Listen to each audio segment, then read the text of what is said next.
All right, guys, there is good news and there is bad news. The bad news is that we played 10-20-40 at the Wynn last night, and it didn't exactly go so hot. The good news is that the Peppermill here on the Las Vegas Strip, both the restaurant and the Fireside Lounge, they are both open 24 hours again on the weekends. Great news.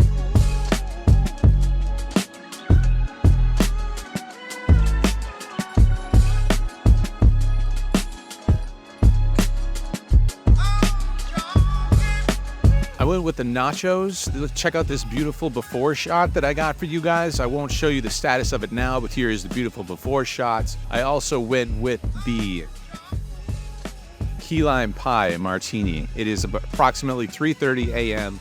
Nachos and a key lime pie martini. Cheers, living the high life. So I mentioned the 10-20-40 at the Wynn that night. The night actually started over at Resorts World for me. I only played for approximately 45 minutes to an hour. One interesting hand from that session. I have the straddle on. Action folds over to the big blind who calls. We look down at Ace King of Diamonds. Absolute beauty. I make it $60 to go, and the player in the big blind makes the call. Heads up to a flop of Ace Queen 4 Rainbow. She checks. I bet $80. She calls. Turn is an offsuit jack, so ace queen for jack. There's not too many aces, I think, that are going to continue for 3 streets of value. So after the big blind checks to me, I decide to check it back, take a card off. River is a brick, and now my opponent leads out for $200. I don't like it, not one bit. I got myself ace king though. Pretty solid hand. Can't just throw it away. Can't fold here, of course. I toss in the call, and we get shown bad news. That bad news is ace jack. So sometimes in live poker, you just get a bad feeling. Maybe this looks extremely straightforward on paper. Maybe it is straightforward. Just felt like I wasn't going to win that. And sure enough, we do not. So lose $200 there on the river, additional money on other streets, and we end up losing some amount of money here. Just came over to Resorts World Poker Room, which is back that way. Played in the game for about 45 minutes, maybe an hour. Lost $491, and then the game broke. I got a coffee out of it. This is a $491 coffee. We're moving on. As mentioned, that game did not last very long, so needed to find another venue, find another game, capture some hands, play some hands, try and win some money back. The Wynn fits the bill. There was 2 10-20 games going plus a 5-10 game. Definitely trying to find some bigger games here and there where I can. This game looked very playable. Hop into the must-move game at the Wynn, playing a 5-10. It is short-handed, and in this hand, we are 4-handed. I look down at 9-7 of spades on the button. Very playable. I go ahead and raise it up to $50. Player in the small blind calls. Other players fold. Jack 4-3 Rainbow doesn't really bring too much to be proud of. So when my opponent checks it, we could check it back, or we could stab. Why not? Let's put some more money into the pot. I bet $60, and my opponent makes the call. Turn is the 7 of hearts, second heart. My opponent checks it over to me again. We could check it back here. Now we have some showdown value, but I feel like since this pair is relatively medium to low, I think it benefits from some protection. I kind of like betting small here and then checking back unimproved. I fire out for $100, and once again, my opponent goes ahead and makes the call. I say we would check back unimproved on the river. However, we do improve on the 9, offsuit 9 on the river. End up with an unlikely 2 pair here after flopping absolutely nothing. So when my opponent checks it, of course, we're going to bet for value. Fire out for $330 here on the river. My opponent delivers fascinating news in the form of a check raise here on the river. Quickly check raises up to $1,200, and I don't think he even counted it, which is usually a pretty bad sign. Usually when an opponent just palms a bunch of chips and drops them out there, that tends to exude a fair amount of strength. My opponent, in order to have a value hand, would have had to have check called on previous streets, either with a set once the board is becoming very connected and wet by the turn, and he would have had to have checked a straight to us on the river in order to get value and hope that we put out another bet in order for him to put in the check raise. It's not something that you see too often, and my opponent is definitely a recreational player. Watched a few hands before this, never seen it before, not a pro, and these 5-10/10-20 streets in Las Vegas, you tend to get pretty familiar with a lot of the players over time. So never seen this guy before, definitely a recreational player. I'm going to have to pay off that player profile and see what he's got. And sure enough, he's got the 5-6. 5-6 of diamonds. He plays it extremely well. He ends up winning pretty damn near the maximum off of me. I get a little bit stubborn here with my 2 pair, and maybe I could have found a fold there on the river, definitely a reasonable, maybe close decision there on the river. Can't find the fold in this case, and going to have to ship him the pot. We're in the hole pretty early on in this session. Shortly after that, still playing 10-20, still shorthanded. Under the gun player limps in, and we look down at pocket aces. Time for the tide to turn. Going to go ahead and raise this up, of course, and make it $70 to go. Player in the big blind and the limper make the call. So 3 ways to a flop. 10-8-6 with 2 diamonds. Not exactly my favorite flop, especially versus 2 players. We don't even have a diamond. Player in the big blind checks it, and the limper leads right out for a sizable amount. $220 right into me. Not loving it, of course, because this board is so connected, and it's a pretty good flop for the limp caller's range.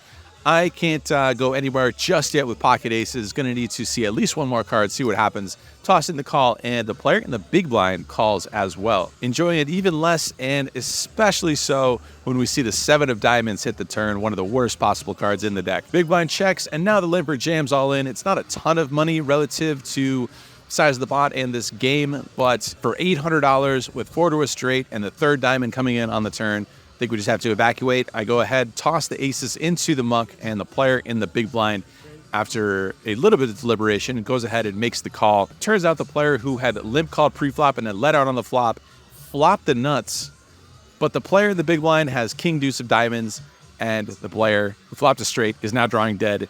That player in the big blind is winning.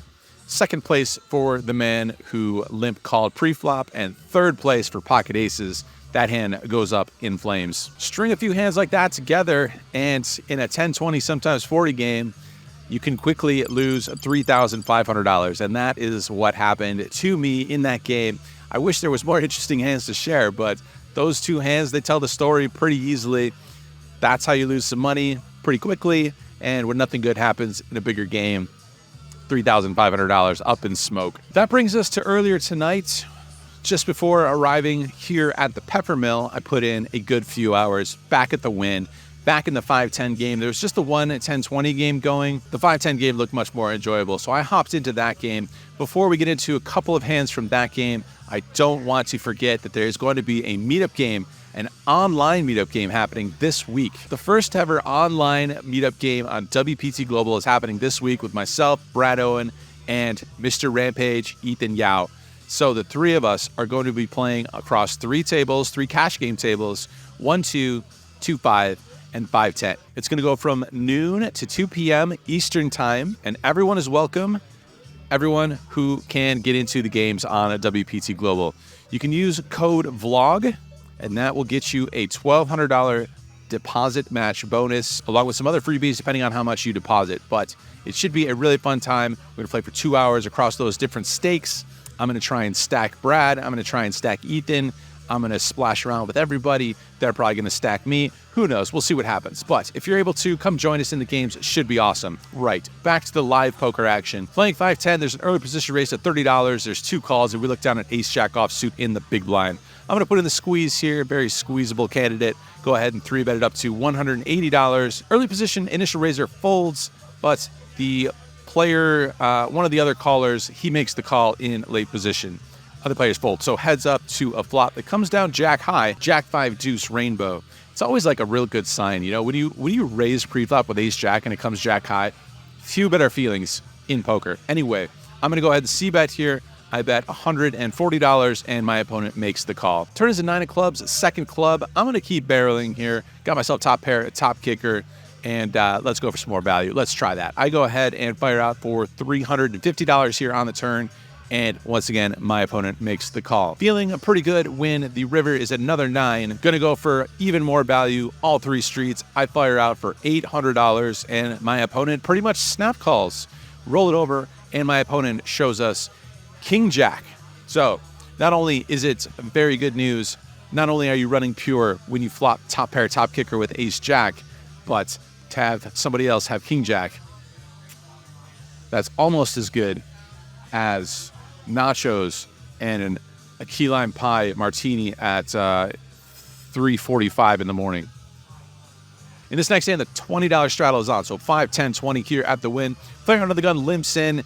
Player 2 to that player's left goes ahead and raises up to $80. There's 1 call, and we look down at pocket jacks on the button. Gonna 3-bet this. I make it $350 to go, and only the initial raiser makes the call. So heads up to a flop. 9-8-3 all diamonds. So when my opponent checks it over to me, I think it's a somewhat mandatory c-bet here. It's definitely a little bit uncomfortable without having a diamond in our hand especially, but I think our hand benefits from protection so greatly that checking back here and just giving a free card to pocket sevens with a diamond, ace, queen of spades, giving a free card to those types of hands seems somewhat criminal. I go ahead and put out a small c-bet, $140. My opponent quickly looks at his cards and then makes the call. Turn is an offsuit queen, so now there's an overcard to our pocket jacks. Maybe we can put out another bet and then check rivers, but I decide to check here with the pocket jacks with that one overcard on the board. River is an interesting one. It is another jack, so we make a set here on the river, but there's 4 to a straight. Even more interesting is that my opponent starts assembling a wager, and after a little bit of assembling, he puts out $700 worth of a bet. I think we just have to pay this off. I think if my opponent happens to have pocket tens here with a diamond or not, then that's a little bit unlucky. I don't think we're going to be able to fold a set. I think there is going to be hands where my opponent is capable of turning it into a bluff. King something with a diamond, ace of diamonds, X. I think there's going to be plenty of hands that contain one diamond that my opponent could be bluffing with. So I'm going to go ahead, toss out the call for $700. Let's see what happens. And what happens is my opponent taps the table. That's a welcome sign. That means we have the winner. I go ahead and show it. I like my opponent. He seems like a real nice guy. I'm not going to just force him to show his hand when he taps the table. We know he's bluffing. We know we have the winner. He's not going to slow roll us. So go ahead and show it, and we go ahead and drag in this pot. Things work out for us tonight at the win, much better than the other night. We get into this game for the $3,000 max buy-in at the 5-10 game. Don't need to add on any additional dollars, and we cash out $5,808 for a profit of $2,808. So we still end up over the past couple of nights somewhat in the red, but such is the nature of a poker life. Lots of sessions that are going to be like this, back to back, a lot of that stuff going on. Hopefully it trends in the upward direction over time. And of course, that has been the case over the long run. As mentioned, there is a meetup game happening this week, this Thursday. Come join myself, Brad, and Ethan Rampage Yao. We're going to be hanging out on WPT Global. Use code BLOG and hop in there if you are able to. Should be a fun one. It should be the first of many that we end up doing. I've been hanging out in the PLO streets when it's not meetup game time, and I've been enjoying splashing around in those streets. Would love to do a PLO meetup game at some point in the near future. After this week, we're going to be going to the Lodge in September. We're heading down there for the Fall Mayhem series, and there will be a live meetup game to kick off that on September 4th. Myself, Brad Owen, and Doug Polk, as well as some other very familiar and friendly faces at the Lodge. Hope you guys can join us, and if you cannot, I understand. I will forgive you. Hope you can come check out the Peppermill. Get yourself a giant plate of nachos if you're into that sort of thing. Doesn't have to be at 3:45 in the morning. Could be anytime, really. But hope you guys are doing well out there. I will see you guys again very soon. Not a ton of hands in this one, but, you know, at least there was a key lime pie martini. Would love it if you would subscribe. Helps me, and it'll help you find more videos like this one. Cheers, guys. See you soon.